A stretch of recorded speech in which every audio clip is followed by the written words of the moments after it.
संसार का संबंध दृढ़ होता है इच्छा से। बहुत सुंदर बात है। संसार का संबंध दृढ़ होता ही है इच्छा से।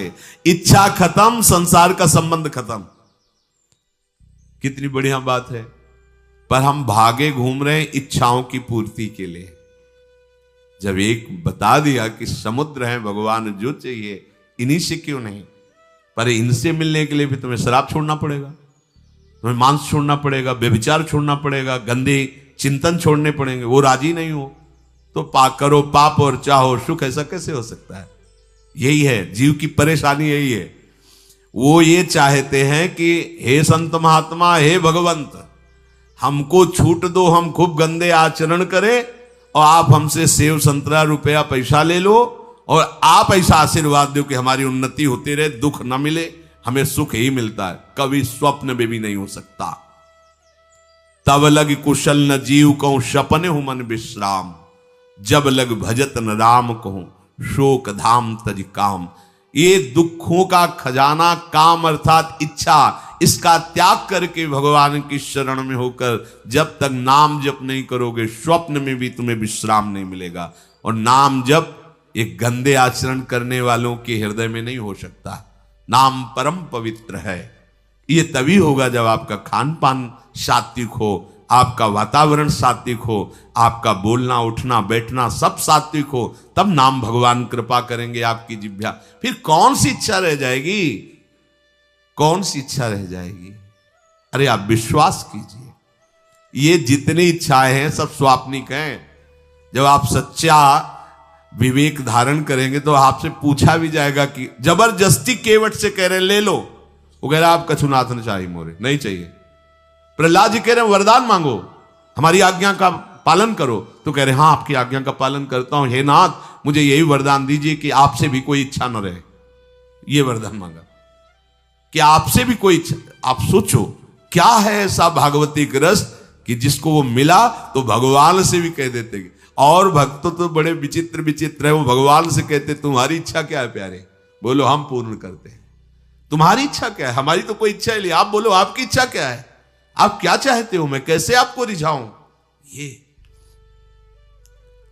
जब कामना को लेकर के मनोवृत्ति का प्रवाह संसार की तरफ होता है, तब ये कामना ही हमें राग द्वेष में बांध देती है।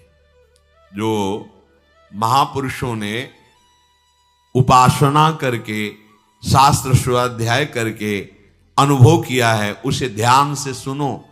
इच्छाओं से बचने का उपाय, इच्छा ही आपके बंधन का कारण है, इच्छा ही जन्म मरण का कारण है।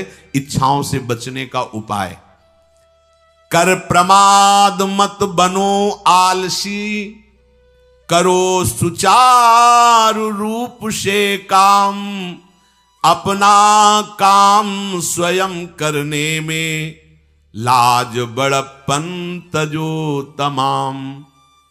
पहली बात, शरीरधारी को किसी दूसरे शरीर से अपने शरीर की सेवा तब तक नहीं लेनी चाहिए जब तक बीमार ना हो जाए, असमर्थ ना हो जाए, चाहे गृहस्थ में हो चाहे विरक्त में हो।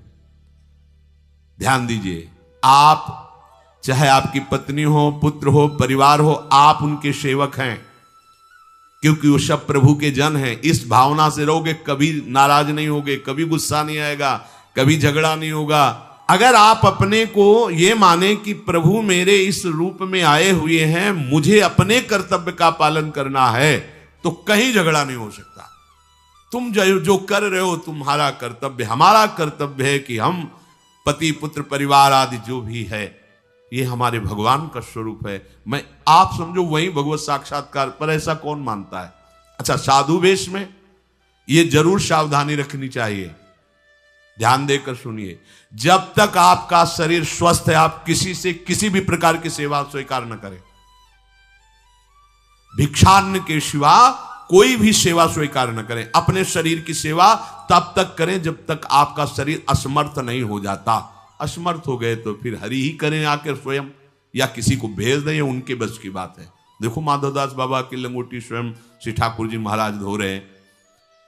तब तक हमने अपने बड़े संतों को देखा है, बिल्कुल किसी भी तरह की कोई सेवा नहीं स्वीकार करते। अपनी दिनचर्या अपने हाथ से अपने शरीर की पूरी। आपको क्या हो गया है? आप भी वैसे ही चलो जैसे गुरुजन चले हैं, भिक्षान्न के सिवा।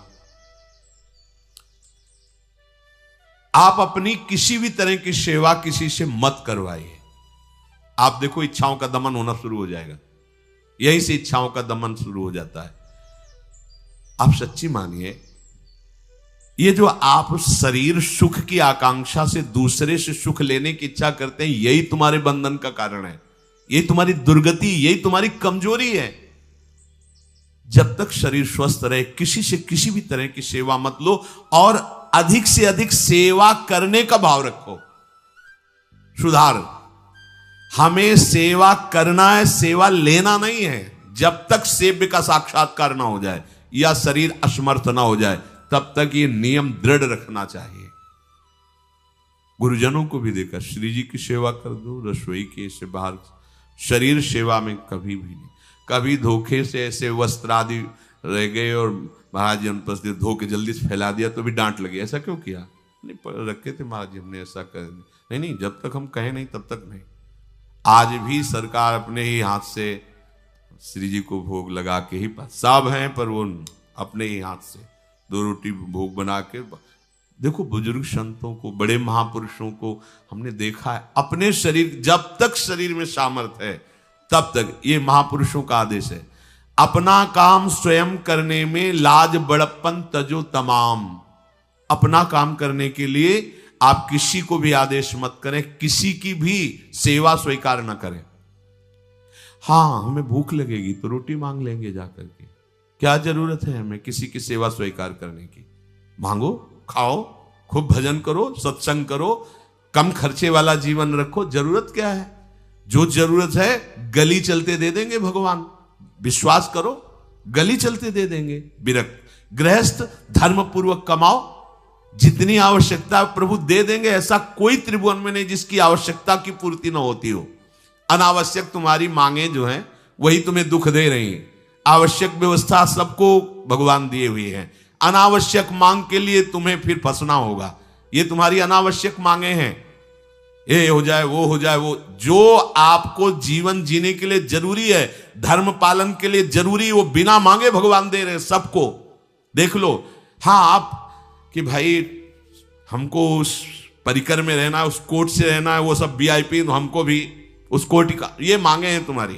तुम्हारा प्रारब्ध जितना है उतना तुम्हें मिलेगा, जो आवश्यक है वो तुम्हें मिलेगा। अनावश्यक मांगे करोगे फंसोगे, अधर्म में कूदना पड़ेगा तुम्हें। हाथ पैर सब साधन प्रभु ने दिए, दया कर तुम्हें समान, फिर क्यों उनसे काम न लेते, क्यों रखते हो झूठी शान। तुम्हारी सेवा के लिए तुम्हारे पास हाथ है, तुम्हारे चरण है, तुम्हें बुद्धि दी है, दूसरे से क्यों सेवा स्वीकार करते हो? प्रभु ने दया करके उद्धार के लिए तुम्हारे पास पूरी सामग्री दे दी, उसका प्रयोग करो। तन मन दोनों का हित करता, निश्चय शारीरिक श्रम युक्त। देखो, ये है जिसने अपना परम मंगल ठाना है, वो शरीर को कभी प्रमाद में नहीं रखता, चाहे गृहस्थ हो चाहे विरक्त हो। ये आलस्य प्रमाद किसी के लिए भी ठीक नहीं है। नियत समय तक सो जाओ, इसके बाद खूब मेहनत करो, चाहे गृहस्थ हो चाहे विरक्त। विरक्त हो तो खूब नाम जप, वाणी पाठ, ब्रह्मचर्य से रहना, आसनों में बैठना, हाँ, सेवा करना, शारीरिक श्रम नहीं, खूब सेवा करो, धाम की सेवा करो, नालियां साफ करो, गलियां साफ करो, जो सेवाएं में इसे श्रम करो। ब्रह्मचर्य पचाने के लिए श्रम भी तो होना चाहिए। श्री जी की प्राप्ति के लिए मन वचन कर्म से श्री जी के चरणों का आश्रय लेकर के जितना आप अन्न डालते हो उतना आप इसका प्रयोग करो शरीर का। इससे ममता मत रखो। खूब धाम, पुराने संतों को देखो, सोहनी पकड़े कहां कहां तक परिक्रमा में लगा। हमने देखा है एक हरिदासी महात्मा थे, पीछे पानी घाट की तरफ उनकी छोटी सी कुटिया, किलोमीटर तक ऐसे ही सोहनी लगा रहे। वृद्ध वृद्ध महात्मा सेवा करें। अपने लोग जवान महात्मा होकर, शरीर स्वस्थ होकर, बेइज्जती से अगर सोहनी पकड़ के खड़े हो जाओगे गली में तो आपको लगेगा अपनी बेइज्जती हो रही है। वाह, कितनी बड़ी इज्जत है हमारी। स्वामिनी के महल की वीथियों में सुहनी लगाने में तुम्हें बेइज्जती लग रही, वो आचार्य चरण याचना कर रहे हैं। यत्किंकरीषु बहुशा खलुका कुवाणी नित्यम परस्य पुरुषस्य शिखंड मौले तस्या कदापि रसनिधेर वृषभानुजायास तत्केलि कुंज भवनांगण मार्जनीश्याम। लाडली जो ऐसी कृपा करो कि आपके वृंदावन धाम में कहीं सोहनी लगाने वाली, पोछा लगाने वाली मैं बन जाऊं। मांग रहे हैं। एक से कहा भैया चाहे जितना बुरा प्रारब्ध हो, यहां जो भगत आते हैं उनके जूते साफ कर दिया करो, प्रारब्ध खत्म हो जाएगा। भाई आप समझो ये वो दवा है जो बेजोड़ है, इसे कोई काट नहीं सकता। अच्छा अगर ऐसे न समझो तो हम आपको समझा रहे हैं, गुरुद्वारे में चले जाओ, चाहे जितना बड़ा अधिकारी हो, सबसे पहली जोरी सेवा यही होती है, पादुका की सेवा करो। समझे में नहीं आ रहा तुम्हें? अरे जिसे हम हंसते हंसते कह रहे हैं वही तुम्हारे बंधन काटने का कारण बन जाए, यदि मान लो बात। पर वो हम जूता साफ करेंगे नहीं। मन से हम कितने गंदे हैं ये हम नहीं देख पा रहे हैं। वो तो बाहर वृंदावन की रज उनमें पादुका में लगी, छोटी मोटी बात नहीं है। पादुका जो रखी है ये बंधनीय है, आप इनको ऐसे साधारण जूते मत समझ लो, ये रज में चलते। एक दिन एक ब्रजवासिनी माई रोटी रखे, उसके ऊपर पादुका रखे, एक हाथ में लाला लिए और एक हाथ में जल का ऐसे लिए, जारी उनका अभ्यास ऐसा। अब पादुका पहन के चलने में परेशानी होती थी। तो कोई एक संत थे और बाहर से आए हुए थे, तो हंस दिए कैसे बावरी रोटी के ऊपर जूता लगा। ऐसे मतलब कितने साल हो गए ब्रजवास करते हुए? वह कई वर्ष हो गए।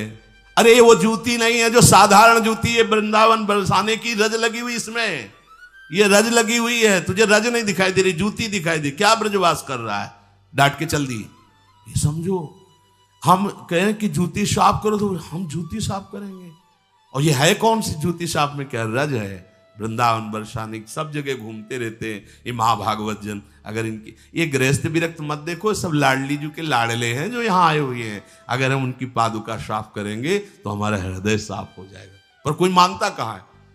अपनी सेवा स्वयं करो और दूसरे की सेवा मिल जाए तो जैसे लोभी आदमी के सामने धन फेंक दे तो कैसे भागता है, ऐसे आपको होड़ लगनी चाहिए कि ये आदमी इतना न कर पाए जितना हम सेवा करें। परमार्थ में शरीर पोषण नहीं, परमार्थ में शरीर की धज्जियां उड़ानी है, अहंकार की, देहाभिमान की। राखे अपने को सदा भगवत सुमिरन लीन, सुने न जग के दोष गुण, करे न चित्त मलिन। सदैव अपने को ये देखता रहे कि प्रभु का सुमिरन चल रहा है कि नहीं अंदर। ये बहुत बड़े काहे की परेशानी, हम तो यही समझ नहीं पा रहे कि इतनी झंझटें लेकर कैसे घूम रहे लोग। अगर हृदय में राधा राधा चल रहा है, आप व्यापार कर रहे हो, नौकरी कर रहे हो, गृहस्थ हो, विरक्त हो, जो भी, अब आपको चिंता क्या होनी चाहिए? देखो ना, थोड़े दिन ऐसे चल के देखो, हर कार्य बहुत अच्छा होता है जब भगवत सुमिरन पूर्वक आप एकाग्रता पूर्वक कार्य करेंगे। हर कार्य में आपको आनंद आएगा। पर वो तो शरीर पोषी, जैसे आग जलने में फफोला पड़ जाता है ना, उसको बहुत संभाल के रखते हैं। ऐसे देहाभिमानी साधक भी होते हैं कोई कोई, इतना शरीर को सजा के, इतना संभाल के कि लगता है यही भगवत प्राप्ति है इनकी, कि इनके शरीर बिल्कुल ऐसे नहीं। संतों ने देखो ना कैसे अपने शरीर के राग का त्याग किया है, गुरुजनों की आज्ञा में तत्पर होकर धज्जियां उड़ा दी देहाभिमान की, तब उनको परम पद प्राप्त हुआ है। अपने शरीर का राग रखने वाला परमार्थ में कैसे चल सकता है? कब तक फंसे रहोगे विषयासक्ति वासना में हो दीन? अरे कब तक मन में भरे रखोगे दुर्विचार दुर्भाव मलिन? जिन भोगों के लिए हो रहे तुम लालायित सुखमय जान, यही घोर दुख उपजाएंगे, बढ़ जाएगा अज्ञान। इसलिए छोड़ो सब आशा ममता, आसक्ति कामना मद अभिमान, एकमात्र शरणागत होकर भजो निरंतर राधे श्याम। प्रभु की आसक्ति हृदय में धारण करो। यही समझ में नहीं आता। चले हो राग त्यागने के लिए, पोषण कर रहे हो शरीर राग का, कैसे बात बने? चलो कोई विषय संसारी है तो लगता है अभी बेचारा है। आप लोग बेचारों की लाइन में थोड़ी हो। आप लोग बेचारों की लाइन में नहीं हो। आप जितने भी, चाहे गृहस्थ हो चाहे विरक्त हो, धाम आ गए हो, दीक्षा ले ली है, शास्त्र स्वाध्याय करते हो, सत्संग, आप बेचारे हो, आप भगवत पार्षद हो, पर आप अपने स्वरूप को समझो, ये अंदर की बातें सुधारो। आगे कह रहे हैं कि सुने न जग के दोष गुण, करे न चित्त मलिन। अपने भगवत चिंतन में मगन रहो। कोई तुम्हें यदि किसी की निंदा आदि सुनाने लगे तो उसे मत सुनो। पूछे कछु कछुए कहे, को आए के पास, सुन ले कछु बोले नहीं, सब ते रहे उदास। पर निंदा पर दोष के, कथन सुनन में लोग। जो आनंद अनुभव करें तो लहे नरक के भोग। तुम्हारे पास आकर कोई तुम्हें दूसरे की निंदा सुना रहा है, और अगर तुम्हें हर्ष हो रहा है, कैसी बात, कोई नामदाता सदगुरु की निंदा करे, तुम सुन लिए, कैसे तुम्हारे इस पाप का प्रायश्चित होगा। सुनने और कहने वाले दोनों को एक ही दंड मिलता है बराबर। तुम अपने गुरुदेव की निंदा सुन ली, तुम अपने आराध्य देव की अवहेलना की बात सुन ली। उपासना नहीं है, कहीं देहाभिमान है कि हम तो गुरु श्रेष्ठ है ना, गुरु जी की निंदा होती हमारी वंदना हो रही। परिणाम में लड्डू मिलेगा, खा लेना, परिणाम पक्का। पर निंदा के कीते आवत नहीं कछु हाथ, मूरख पर्वत पाप को ले चल अपने साथ। वैष्णव निंदा, भक्त निंदा, गुरु निंदा, ये तो बहुत ही भयानक है। भक्तन निंदा अति बुरी भूल करे जिन कोय, किए सुकृत बहु जन्म के क्षण में डारे खोए। कह रहे जो दूसरे की निंदा सुनने में आनंद का अनुभव करता है उसको भोग मिलेगा। काहे का? बोले नरक का भोग मिलेगा। इसलिए जो तुम्हें ऐसी बातें सुनाने के लिए उत्साहित हो उनसे उदासीन रहो, अर्थात उनसे कोई परिचय नहीं, कोई अपनापन नहीं। हाथ जोड़कर कह दे कि आज तो आप कृपा करके आ गए हो, आगे कृपा करके कभी मत आना। नहीं, आज हम आपका स्वागत नहीं कर रहे, आगे स्वागत करेंगे तो आप सह नहीं पाओगे, इसलिए आप कृपा करके आगे मत आना। हम आपके पास गए नहीं, आप आकर हमारे गुरु की, हमारे इष्ट की अवहेलना की बात करोगे तो आज क्षमा करते हैं, चले जाइए, दोबारा मत आना। चाहे कोई भी हो, तुम्हारी निष्ठा में इतनी ताकत है वो झुक जाएगा, उसकी सामर्थ्य नहीं कि वो आगे आ जाए। अगर हमारे कोई इष्ट की, आचार्य की या किसी भी नाम जापक की कोई निंदा करता है, हम सुनते हैं और उससे सुख मानते हैं, तो कह रहे हैं उसको नरक का भोग मिलेगा। नहीं, हमें जिस मार्ग में चलना है, हमें अपने आराध्य देव की प्रति प्रीति प्राप्त करनी है, और प्रीति प्राप्त होती कोई भी राम कृष्ण हरि शिव बोले, सबके चरणों में हमारा नमन है, सबकी चरण धूले हमारे माथे पे। निंदा करना, अरे सब जगह भगवान है, ये बात देखने के लिए तो हम चले, हम निंदा स्तुति। अगर कोई हमारा मित्र बनता है, हमारा निज जन बनता है, और हमको हरि गुरु इष्ट आदि की किसी भी तरह की कोई निंदा, हमें बिल्कुल बर्दाश्त नहीं करना चाहिए और दूरी बना लेनी चाहिए, कभी उससे संभाषण नहीं करना चाहिए। कहे न अपनी बात कछु, सुने न पर की बात, एक निष्ठ प्रभु में रहे, बसो सदा दिन रात। अपने हृदय की भक्ति की बात सहसा किसी से ना कहे और ना किसी की बात सुने, क्योंकि हमें अपनी आचार्य निष्ठा, गुरु निष्ठा से चलना है। आप अपनी निष्ठा से चल रहे हो, हमारे काम की है नहीं, क्योंकि अब हम बदलने वाले हैं नहीं, तो तुम्हारी निष्ठा से हम में कोई परिवर्तन होने वाला नहीं। और हम अपनी निष्ठा के बाद तुमसे इसलिए नहीं कहेंगे कि वो तो इष्ट मिले और मन मिले, मिले भजन रस रीति, तब वो बात कहनी चाहिए, ऐसा किसी से नहीं। तो क्या करे, एक निष्ठ होकर अपने आराध्य देव में दिन रात लगा रहे। ये बहुत जगह जाना, बहुत लोगों से व्यवहार करना, ये सब भजन में बाधक बात है। समिट जाओ, अपने लाडली लाल को दुलार करो, नाम जप करो, धाम वास करो, बहुत बहुत जो है, हाँ, दर्शन कर आओ। नहीं, एकांत वास करो, प्रभु खुद आके दर्शन दे देंगे, मान लो विश्वास। अगर आपका भजन ठीक चल रहा है, सही मार्ग चल रहे हो, तो दर्शन वाली बात ही हट जाएगी, क्योंकि फिर वो समा जाते हैं, हृदय में समा जाते हैं, नेत्रों में समा जाते हैं, मन में समा जाते हैं। आनंद की उमगन में कभी गए, आंख लड़ा ली प्रभु से, नहीं तो आंखों में ही बसे रहते। पी मूर्ति नयनन बसे, ते ही रस रहाय समाए। राग रोष दुख दोष में जग सो रहे सचेत, काहू शो न करे कबो वैर भाव अरुहेत।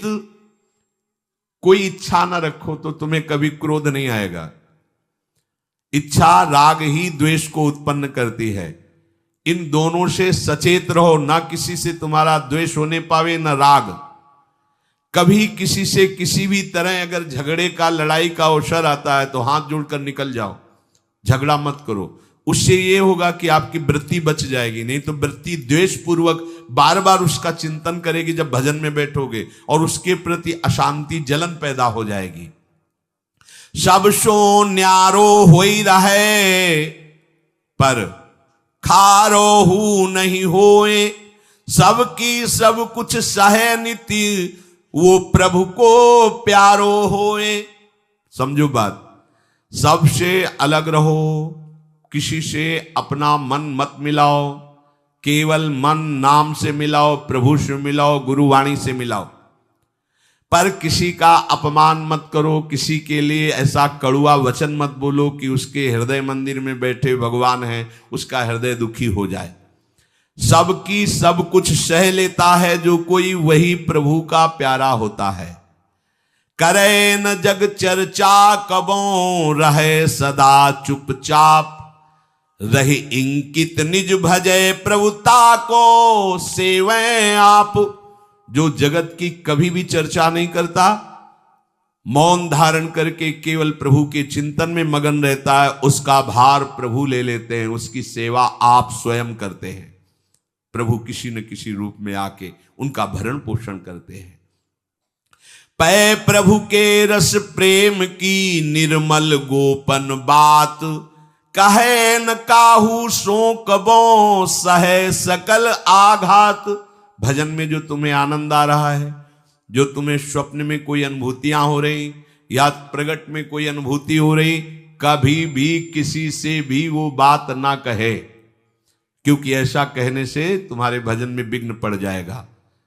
सारी की सारी बातें पचा लो। जैसे तुम गुप्त रूप से गलतियां करते हो, कभी नहीं बोलते हो, लेकिन कोई भी भागवती की अनुभूति छोटी सी भी होगी तो सभा में बोलने का मन होगा, क्योंकि उससे हमारी प्रशंसा होगी, अहंकार का पोषण होगा। बिल्कुल नहीं। भजन संबंधी कोई भी आनंद की बात, कोई भी भगवदानंद अनुभूति कभी किसी से न कहे, एकदम छुपा जाए। अगर कोई ऐसा कि हमने तो ऐसे लक्षण आप में देखे, हाँ नहीं ये तो ऐसे ही तुम्हें यहाँ हंसुआ, हमारे अंदर ऐसा कुछ नहीं। कोई भी भागवतिक वृत्ति कहीं अपने में आरोपित करके प्रदर्शन का कार्य न कर दे। सही न सके पिय की तनिक निंदा, जो कहूं होए सहज त्याग सर्वस्व करी डारे निज को खोए। यदि अपने आराध्य देव की कोई निंदा कर रहा हो तो वहां सहन न करे। सही न सके पिय की तनिक निंदा, जो कहूं हो। संत शंभु श्री पद अपवादा, कही सुनी तास मर्यादा, काटी जीव तासु जो बसाई, श्रवण मोनि न चले पर आई। यदि हमारे कोई आराध्य देव गुरुदेव की निंदा कर रहा है, ताकत हो तो उसकी जबान बंद कर दे, नहीं तो कान में अंगुली डाले उठ के चल दे, दोबारा उसका कभी चेहरा न देखे। भरत जी ने माता कैकेयी से कहा कि आपने हमें निमित्त बनाकर 14 वर्ष का वनवास भगवान श्री राम को दिया, इसलिए आज के बाद में कभी तुम्हें मां नहीं कहूंगा, पापिनी कभी तेरा मुख नहीं देखूंगा। भरत जैसे भगवान के अवतार परम पवित्र माता कैकेयी के लिए ऐसे कट वचन बोले, आज के बाद कभी मां नहीं कहूंगा, है पापिनी तेरा कभी मुख नहीं देखूंगा। ये जो हमारे इष्ट की निंदा कर दे, हमारे गुरुदेव की निंदा कर दे, हम उसे आदर देंगे, हम उसको बात सुनने के लिए बैठा लेंगे। हाँ और बाओ, हमें और गंदा करो। सहज त्याग सर्वस्व करी डारे निज को खोए, अपने अपनत्व को अपने आराध्य देव में सहज समर्पित कर दे। या जग में जाके हृदय ऐसो प्रेम समाए, हरिता को अति चाव सो रखें सदा अपनाए। इस जग में जिसके हृदय में ऐसी निष्ठा होती है तो हरि उसे अपना मान करके फिर स्वयं उसका भार लेकर इस संसार में रखते हैं, अर्थात उससे वही कराते हैं जिससे जग मंगल होता है। निर्मलया प्रभु प्रेम की महिमा कही न जाए।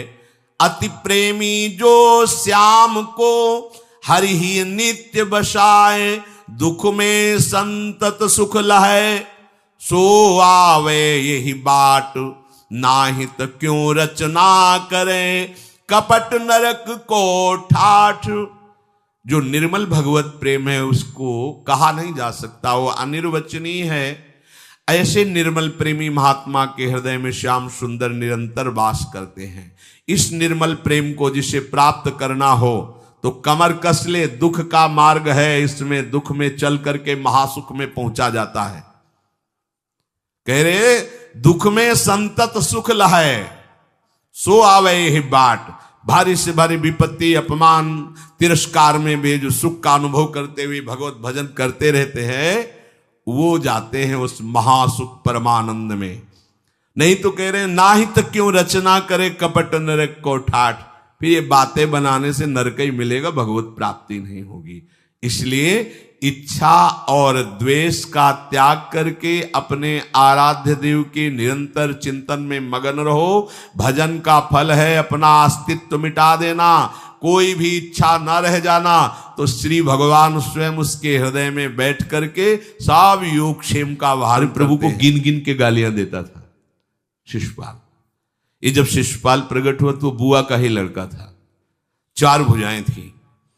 तो इसके जन्म उत्सव के समय फिर श्री कृष्ण बलराम जी भी गए हुए थे। तो आचार्य ने जन्म कुंडली उस समय बाची कि महावीर होगा, ऐसा ऐसा सब वर्णन करते रहे और कहा ये उन्हीं के हाथ से मारा जाएगा जिसकी गोद में डालने पर इसकी 2 भुजाएं हट जाएंगी। तो वहां जितने आए हुए थे रिश्ते नातेदार, समाज के श्रेष्ठ श्रेष्ठ जन, सबकी गोद में शिशुपाल को, और जे भी भगवान श्री कृष्ण की गोद में डाले 2 भुजाएं गिर गई।